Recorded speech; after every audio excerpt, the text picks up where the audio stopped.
श्री शिवाय नमस्तुभ्यम। दोस्तों, मेरे चैनल में आप सभी का स्वागत है। सुंदरकांड का पाठ जैसा कि हमारे घर में शनिवार मंगलवार के दिन ज़रूर होता है, तो आज शनिवार का दिन है, सुंदरकांड का पाठ होने वाला है और मैं प्रसाद बनाने जा रही हूँ। तो आज हम आपको वीडियो में यही शेयर करेंगे। और सुंदरकांड का पाठ जिसके घर में होता है, हनुमान जी की कृपा ज़रूर प्राप्त होती है और साथ ही सुंदर आपका जीवन भी हो जाता है, यानी समस्त कष्ट दुख सभी समाप्त हो जाते हैं। और हमारे घर में हनुमान जी की कृपा बनी है, इसलिए हम सभी हमेशा सुंदरकांड का पाठ हफ्ते में 2 दिन जरूर करते हैं। और आज आपको हम पूरी वीडियो शेयर करेंगे कि क्या हनुमान जी को प्रसाद चढ़ाने वाले हैं, क्या हम कैसे पूजा विधि करेंगे। तो वीडियो के अंत तक बने रहेंगे तो आपको निश्चित ही जानकारी जरूर प्राप्त होगी। और हनुमान जी की पूजा में हम सब चना गुड़ का भोग लगाते हैं, लड्डू का भोग लगाते हैं।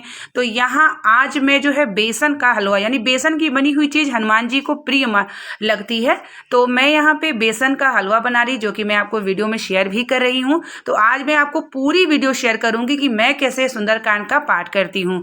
तो शाम का समय है, शाम के समय ही मैं सुंदरकांड का पाठ करती हूँ। पहले मैं प्रसाद बना लूँगी, सब पूजा की तैयारी कर लेती हूँ। उसके बाद ही मैं जो है कपड़े वगैरह बदलने के बाद मैं पूजा पे बैठती हूँ, क्योंकि सुबह का कपड़ा और शाम का कपड़ा मैं पूजा जब करने जाती हूँ तो बदल के ही करती हूँ। तो हमारे घर में हनुमान जी स्वयं जो है प्रकट हुए हैं, तो इसलिए हनुमान जी की पूजा हमारे यहाँ शनिवार मंगलवार ज़रूर होता है। बहुत ही छोटे हनुमान जी आप पूजा में जब मैं करूँगी तो आप ज़रूर देखिएगा, बहुत ही छोटे से हनुमान जी हैं, जो कि खुद हमारे पूजा घर में मुझे प्राप्त हुए। और तब से हमारे यहाँ हफ्ते में 2 दिन सुंदरकांड का पाठ का नियम भी बन गया है। और किस विधि से करते हैं ज़रूर देखिएगा, विधि जानना भी बहुत ज़रूरी होता है। और सुंदरकांड का पाठ तो बहुत लोग करते हैं, लेकिन सिंपल कर लेते हैं। विधि से करना चाहिए, संपूर्ण लगा के करना चाहिए। हनुमान जी का जो है भाव से जुड़िए तो आपका ज़रूर हनुमान जी की कृपा आपके घर में ज़रूर होती है। तो यहाँ देखिए मेरा जो है प्रसाद बन चुका है। अब मैं प्रसाद को ले जाके रखूँगी, उसके बाद धीरे धीरे मैं पूजा का सामान सब रख लूँगी, ताकि मैं, इसलिए आप वीडियो थोड़ी लंबी हो सकती है, लेकिन अगर आप वीडियो के अंत तक बने रहेंगे तो आप ज़रूर देखिएगा कि सुंदरकांड का पाठ हम सभी को कैसे करना चाहिए। देखिए, कलयुग में हनुमान जी विराजते हैं और महादेव के 11वें स्वरूप हैं। आप उनको अगर हर हफ्ते भजते हैं तो आपके घर में भय दुख रोग कष्ट सब समाप्त हो जाते हैं। हनुमान जी की कृपा शुरू हो जाती है और आपका जीवन भी है जो वह सुंदर हो जाता है। तो यहाँ देखिए, अब मैं यहाँ पे पाटा जो है, जो भी पीढ़ा में लगा करके उनको आसन लगा करके अच्छे से बैठा के तब मैं पूजन करती हूँ। और मेरा मन भी बहुत लगता है जब सुंदरकांड का, जैसे शनिवार मंगलवार हमारे यहाँ होता है ना, तो बड़ा मन लगता है हम लोग का कि नहीं, हमें करना है, तुलसी का माला ले आना है। ये भाव हमारे महादेव ने ही प्रकट किया है। तो यहाँ देखिए, अब मैं मुँह धुलने के बाद कपड़े को बदल के तभी मैं पूजा पे बैठूंगी जो है। तो यहाँ देखिए मेरी बिटिया जो है वो भी आकर के इसी में, जब भी मैं पूजा करने लगती तो वो भी अपने शंकर भगवान को जो है कपड़े पहनाना नहलाना यह शुरू कर देती है। तो अब मैं यहाँ पर जो है कपड़े बदल करके अब मैं बैठूंगी पूजा करने के लिए। और पूरी विधि आपको इसमें शेयर करी हूँ कि कैसे मैं करती हूँ और कैसे करना चाहिए हनुमान जी की पूजा। और मेरा मन भी बहुत लगता है, जैसे बहुत सारे लोग हैं ना कि उनको कहना पड़ता है सुंदरकांड करना, लेकिन हमारे और हमारे हस्बैंड दोनों लोगों का एक नियम होता है कि हम लोग तुलसी का माला पुष्प ये चीज़ वो चीज़ लाना है, सुंदरकांड करना है। तो सुबह से ही हमारे मन में ये धारणा चलती रहती है कि हनुमान जी की पूजन करनी है। तो इसलिए अगर आपके मन में खुद से आता है तो ये भगवान का ही कृपा होता है। तो यहाँ पर सब धीरे धीरे सामग्री मैं जो रख ली हूँ, तो अब मैं यहाँ पर लाल कपड़े बिछा करके हनुमान जी को यहाँ पर रखूँगी और धीरे धीरे मैं पूजा सामग्री जो है चढ़ाऊँगी। तो यहाँ मैं शाम के समय में भी कपड़ा बदल के ही पूजा करती हूँ, क्योंकि भोजन करना फिर जो है इस तरीके से वो जूठा हो जाता है कपड़ा। तो इसलिए हम रात के समय शाम के समय भी जो पूजा करते हैं कपड़े को बदल देते हैं, उसके बाद ही मैं पूजा के लिए बैठती हूँ। तो यहाँ हनुमान जी को रख लिया, मैं पुस्तक भी रख के पूजा करती हूँ। उसके बाद जल से उन्हें स्नान कराऊंगी। और जो इतने छोटे से आप हनुमान जी देख रहे हो ना, ये लड्डू गोपाल के नीचे मुझे पिछली वर्ष मिले थे, बहुत ही छोटे हैं और अपने आप मिले थे मुझे। और ये मैं अपना सौभाग्य मानती हूँ, भगवान की कृपा मानती हूँ। तब से हमारे यहाँ सुंदरकांड का पाठ मैंने नियम बना लिया कि अब हर शनि मंगलवार हमारे यहाँ सुंदरकांड का पाठ होगा। अब यहाँ मैं हनुमान जी को स्नान कराऊंगी। हनुमान जी का स्नान कराने के बाद जो छोटू से हनुमान जी है हमारे, उनको मैं वस्त्र धारण कराऊंगी। तो ये छोटे से जो हनुमान जी हैं ये लड्डू गोपाल के नीचे मुझे मिले, और जबकि मेरे मंदिर में इतने बड़े हनुमान जी थे भी नहीं। मुझे याद है कि मेरे मंदिर में कौन कौन से भगवान हैं।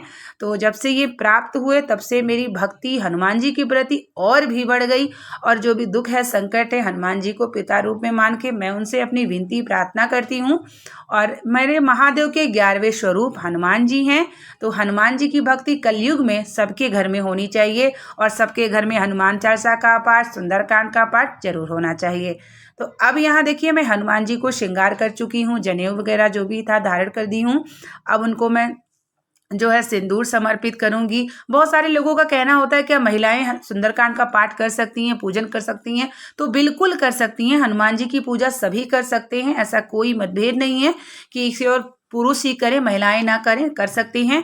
और हनुमान जी की जो चरणों की सिंदूर होती है ना, जिस बालक की बुद्धि कमजोर होती है उनके मस्तक पर जरूर लगाएं। अगर शनि मंगलवार आप उनके मस्तक पर लगाते हैं सिंदूर चरणों का तो बुद्धि प्रबल होती है। और जब भी हम सुंदरकांड का पाठ करते हैं ना तो संपूर्ण जरूर लगाना चाहिए। संपूर्ण लगाते हैं तो आपका पाठ पूर्ण माना जाता है। तो इसलिए संपूर्ण आप कुछ भी लगा सकते हैं, दोहे में से आप कुछ भी देख सकते हैं। मैं तो कभी कभी कवन सुकाज कठिन जगमाही, जो नहीं हो ये तात तुम भाई, मैं इस संपूर्ण को लगाती हूँ। अब यहाँ देखिए सिंदूर, तुलसी का माला, अक्षत, इत्र सबसे मैं हनुमान जी की पूजा करूंगी। अब मैं यहाँ गोल बाती और तेल के दिया से मैं जो है हनुमान जी को दिया जो है समक्ष जलाऊंगी। उसके बाद ही मेरी जो है धूपबत्ती वगैरह दिखाने के बाद, आचमनी करने के बाद, अन्य देवी देवताओं को भी भोग लगाने के बाद अब मेरा सुंदरकांड का पाठ शुरू होगा। सुंदरकांड का पाठ करने के बाद ही मैं आरती, मंत्रों का जाप और जो मेरी प्रतिदिन सायंकाल की पूजा होती है उसे मैं जो है नहीं छोड़ती हूँ। जो मेरी नियम है उसको मैं प्रतिदिन करती हूँ। साथ में जैसे शनिवार मंगलवार आ जाता है तो मैं उसका पूजन अलग से, मुझे समय ज़्यादा लगता है इसलिए मैं थोड़ा पहले ही बैठ जाती हूँ पूजा में, क्योंकि जो भी हमारे दिनचर्या की पूजा है उसे हमें नहीं छोड़ना चाहिए, उसे हमें करना चाहिए। मान लीजिए आपका कोई व्रत है या सुंदरकांड का पाठ करते हैं तो आप उसको करिए, लेकिन अपनी पूजा दैनिक दिनचर्या को जो है छोड़िए नहीं, क्योंकि नियम आप अगर हमेशा बना के रखते हैं तो वो सबसे सर्वश्रेष्ठ माना जाता है। अब यहाँ मेरी सुंदरकांड का पाठ शुरू हो जाएगा। अब मैं सुंदरकांड का पाठ करूंगी। सुंदरकांड का पाठ करने में हमें कम से कम आधे घंटे लग जाते हैं, और हम प्रतिदिन करते हैं तो मेरी एक हैबिट बन गई है, एक आदत बन गई है जो कि जल्दी हो जाती है। तो इस तरीके से अब सुंदरकांड का पाठ करने के बाद मैं मंत्रों का भी जाप करती हूँ और पास में जल जरूर रखती हूँ। जल रखने से क्या होता है कि हनुमान जी की शक्ति आ जाती है, और फिर पूरे परिवार सहित उसे प्रसाद के रूप में ग्रहण लेती हूँ, अपने बालक को भी देती हूँ, पूरे घर में छिड़काव देती हूँ। वो हनुमान जी का सिद्ध जल हो जाता है, जिससे आपके घर में अगर रोगी है, कोई मानसिक बीमारी है, किसी को अशांति बीमारी है, तो उससे भी आराम जरूर मिलता है। तो ये आप जरूर किया करिए। जब भी आप सुंदरकांड का पाठ करते हैं ना तो पास में ग्लास में जल जरूर रखें, तुलसी जल डाल के। जब वो पाठ हो जाए तो वो जल सभी को ग्रहण कराएं, पूरे घर में छिड़काव करें, तो आपके घर से नकारात्मक ऊर्जा, दोष वगैरह सभी चीज समाप्त हो जाते हैं। जहाँ हनुमान जी विराज जाते हैं ना वहाँ सब कुछ समाप्त हो जाता है, फिर हनुमान जी की कृपा ही कृपा मिलती है। ये बात आप ध्यान में रखिएगा। इसलिए हनुमान जी की पूजा जरूर करिए सभी समय निकाल के। बच्चों को तो हनुमान चालीसा का पाठ भी हमेशा करना चाहिए। तो यहाँ मेरी बातों बातों में पाठ हो चुका है। अब मैं प्रणाम करूंगी, क्षमा प्रार्थना करूंगी कि जाने अनजाने कोई भी शब्दों में त्रुटि हो, गलती हो तो हनुमान जी मुझे क्षमा करे, मैं ये प्रार्थना करती हूँ। हर पूजा के बाद क्षमा प्रार्थना हम सभी को जरूर करना चाहिए, जिससे पूजा हमारी पूर्णतः सफल हो। अगर भूल चूक गलती हो तो हमारे प्रभु क्षमा करें। तो यहाँ मैं जो है कुशा का आसन इस्तेमाल करती हूँ। कुशा का आसन शुद्ध माना जाता है, और इस तरीके से जो चढ़ाया हुआ जल था पास में मैं हनुमान जी के रखती हूँ। अब वो जल हम परिवार सहित ग्रहण करेंगे और पूरे घर में छिड़काव भी करेंगे। तो यहाँ मेरी बेटी शरारत कर रही थी। देखिए पूजा करने लगे तो बच्चे सच में शरारत बहुत करते हैं, लेकिन फिर भी अच्छे हैं, परेशान नहीं करते हैं। तो अब मैं उन्हें जल ग्रहण कराई और उसके बाद पूरे घर में छिड़काव करूंगी, जिससे हनुमान जी की कृपा हमारे घर में हो और आपके घर में भी हो। आप सभी हनुमान जी की पूजा जरूर किया करें, हनुमान जी आपका साथ जरूर देंगे। और मैं महादेव की कृपा मानती हूँ और महादेव के पिता परमेश्वर मानी हूँ, तो हनुमान जी मेरे पिता तुल्य हैं। उम्मीद करेंगे कि ये वीडियो आप लोगों के लिए पसंद आई होगी, लाभदायक होगी। और यहाँ मैं स्वयं भी हनुमान जी का जल पीती हूँ ताकि निरोग रहूँ, हनुमान जी की कृपा रहे। तो मैंने आज आपको वीडियो शेयर किया। उम्मीद करेंगे कि वीडियो आपको अच्छी लगी होगी, और अच्छी लगी होगी तो कमेंट, लाइक, शेयर करना ना भूलिएगा। चैनल पे नए आए चैनल को सब्सक्राइब कर लीजिए। मिलते हैं नेक्स्ट वीडियो के साथ, तब तक के लिए श्री शिवाय नमस्तुभ्यम।